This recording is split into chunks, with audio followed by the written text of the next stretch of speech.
Good day, everyone. I'm just going to do a voiceover for all of the work that I decided to do on this day in August, the end of August.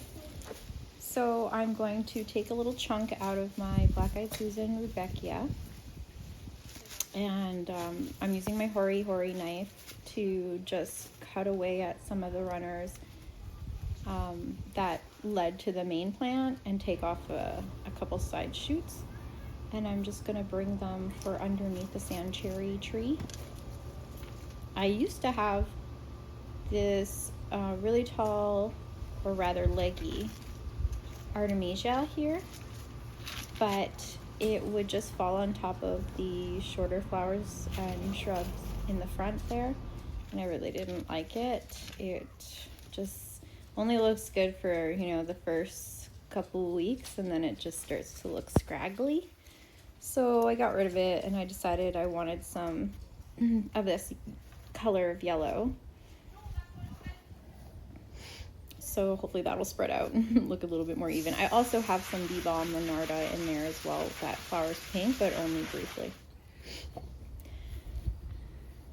And then I decided to change this area here with the tall phlox that are in between the two penstemons. I found that this hot pink tall phlox flowers first out of all my phlox, and then finishes, and then there's nothing left in that central area. So I decided to get some echinacea and push the phlox further back. So what I'm doing now is taking a heuchera, and I'm going to divide it a little bit because it's quite large and it's been 3 years and it's never been divided. And I'm going to just bring it a little bit more forward, closer to the grass, because I did take out more grass. I don't know, just like maybe a couple inches, and it leaves a gap. So I'm going to bring this forward and take those other pieces and put them somewhere else in the garden.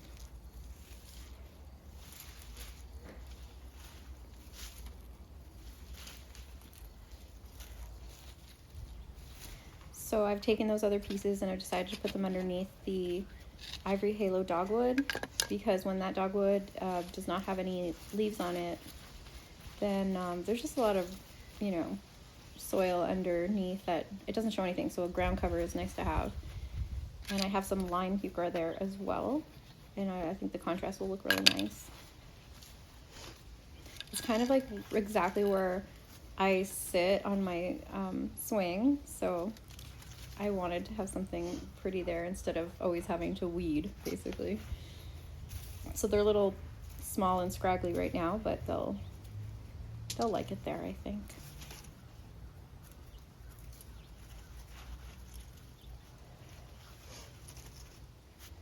Okay, back to the phlox now.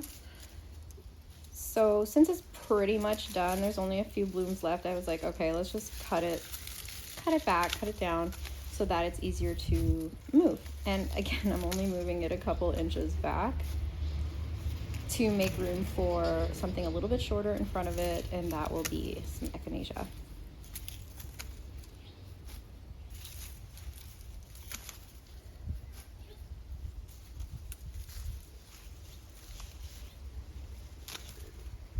What you see at the back there, the Rudbeckia, that's actually in a pot. I just bought that, so that will be going there because it's replacing the delphiniums that I originally had in this spot. The delphiniums just don't last longer than 2-3 years, so I want something more permanent, and I'm hoping this Rudbeckia will at least seed itself better than the delphiniums did, and will come up every year without much trouble. Let me just move that out of the way.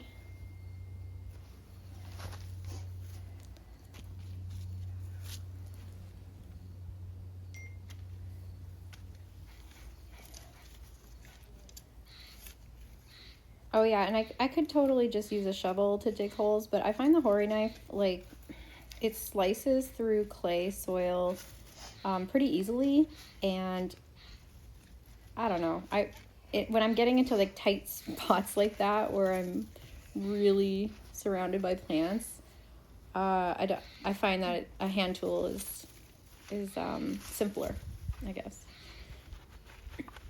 It's pretty late in the season, so I picked this up at Make It Green Garden Center, and it's pretty root bound.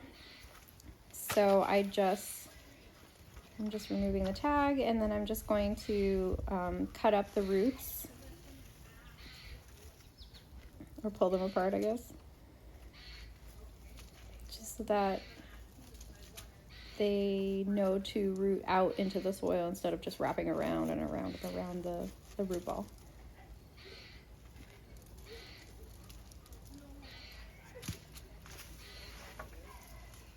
I have a terrible habit of just dropping the hori knife just down and like forgetting where I dropped it. I just saw myself do it right there. Just as soon as I'm done with it, I just let it fall. And then sometimes I don't know where it fell.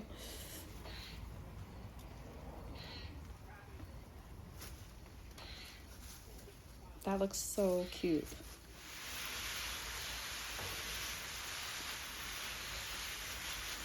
It's the only, actually I think it's the only plant I have that is that type of like growth habit texture of whimsical kind of flowy look, like these little dotted flowers.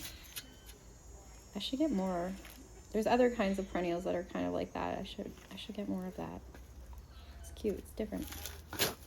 Oh, there, I'm using, okay, so I am using the shovel here. I have more room.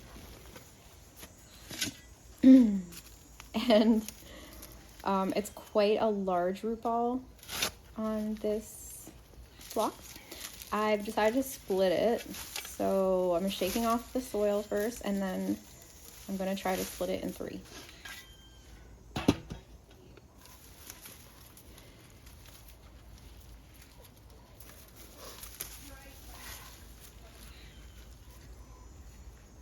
So I use the hori knife to kind of like stab it and then pull it apart. Sometimes I like use the serrated edge to actually slice through it as well. But it's best if you try to pull the roots apart gently rather than cut through the roots, so that there's less, devastation to the plant, I guess. I've moved these around quite a bit. This like hot pink tall phlox. It's one of the first phlox I bought, and I think it's called Starfire. There, I put it in 3. Okay. And so I'll just take the bigger chunk and put it in, this is like, I guess, the second row from the back. So it's like tallest, and then second tallest, and then a medium, and then a short plant is what I'm trying to do here, like that. Layering effect. So all that's left is this beautiful echinacea that I found at the same store. I think it's called Double Scoop Cerise, I want to say. I can't remember.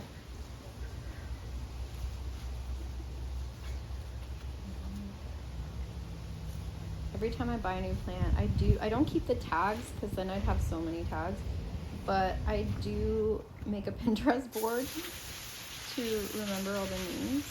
Okay, it's called, not at all called cerise. It's Paramia Carmen.